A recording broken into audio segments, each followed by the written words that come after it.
अंगणवाडी कर्मचाऱ्यांच्या प्रलंबित मागण्यांसाठी 13 डिसेंबरला नागपुरात राज्यव्यापी धरणे आंदोलन. सेविका मदतनीसांना शासकीय कर्मचाऱ्यांचा दर्जा आणि ग्रॅज्युइटी लागू करण्याच्या मागणीसाठी हिवाळी अधिवेशनादरम्यान एल्गार.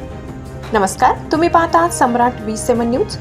महाराष्ट्रातील अंगणवाडी सेविका आणि मदतनीसांच्या विविध प्रलंबित आणि जीवनमानाशी निगडीत मागण्या शासनाकडे दीर्घकाळ प्रलंबित राहिल्याने महाराष्ट्र राज्य अंगणवाडी कर्मचारी समन्वय समितीने आता निर्णायक पाऊल उचलले. शासनाचे लक्ष वेधण्यासाठी आणि न्याय मिळवून देण्यासाठी हिवाळी अधिवेशनाच्या पार्श्वभूमीवर 13 डिसेंबर रोजी नागपूर येथे राज्यव्यापी धरणे आंदोलन करण्यात येणार आहे. राज्यभरातील हजारो अंगणवाडी कर्मचारी या आंदोलनासाठी एकत्र येणार असून शासकीय कर्मचारी म्हणून दर्जा मिळणे, वेतनात भरीव वाढ करणे आणि सेवानिवृत्तीनंतर पेन्शन व ग्रॅज्युइटी लागू करणे या प्रमुख मागण्यांसाठी हा एल्गार पुकारण्यात आलाय.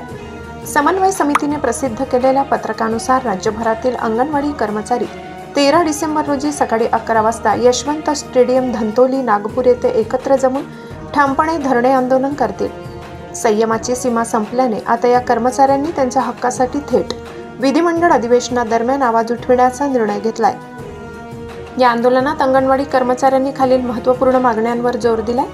त्यामध्ये अंगणवाडी सेविका मदतनीसांना शासकीय कर्मचाऱ्यांचा दर्जा तात्काळ लागू करण्यात यावा, वेतनात शासकीय पद्धतीचे सुधारित नियम लागू करून वाढ करावी, केंद्र सरकारने महागाईचा विचार करून मानधनात भरीव वाढ करावी, सर्वोच्च न्यायालयाच्या आदेशानुसार ग्रॅज्युइटीची अंमलबजावणी करावी, सेवा समाप्तीनंतर पेन्शन योजना लागू करावी, कामावर आधारित प्रोत्साहन भत्त्याची सक्ती रद्द करून तो सरसकट मासिक मानधनात समाविष्ट करावा, FRS प्रणालीतील वारंवार येणाऱ्या तांत्रिक अडचणी तात्काळ दूर कराव्यात, मुख्यमंत्री लाडकी बहीण योजनेअंतर्गत केलेल्या कामाचा थकीत मोबदला त्वरित अदा करावा, कर्मचाऱ्यांची उन्हाळी सुट्टी 15 दिवसांऐवजी 1 महिना करावी, समन्वय समितीचे निमंत्रक युवराज बैसाणे, संजय मापले, जयश्री वाबडे, रामकृष्ण पाटील, चंदा नवले, संगीत गागरे आणि सत्यभामा रंगारी, राजू पाटील, वकील पाटील, अमोल बैसाणे यांनी या ऐतिहासिक आंदोलनात कर्मचाऱ्यांनी मोठ्या संख्येने एकदिलाने सहभागी व्हावे असे आवाहन केले.